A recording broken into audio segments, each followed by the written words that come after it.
कि हुकूमत मुश्किल फैसले करेगी। अपने सर पे इनके सारे जराइम लिए हमने।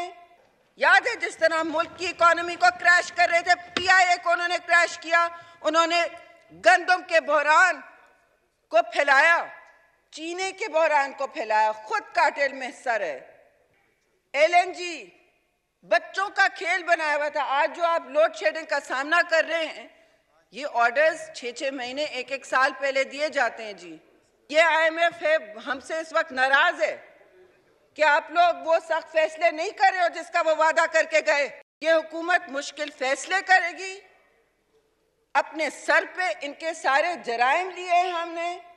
याद है जिस तरह मुल्क की इकोनॉमी को क्रैश कर रहे थे, पीआईए को उन्होंने क्रैश किया। उन्होंने गंदम के बहरान को फैलाया, चीनी के बहरान को फैलाया, खुद कार्टेल में हिस्सा रहे। एलएनजी बच्चों का खेल बनाया हुआ था। आज जो आप लोड शेडिंग का सामना कर रहे हैं, ये ऑर्डर्स 6-6 महीने 1-1 साल पहले दिए जाते हैं जी।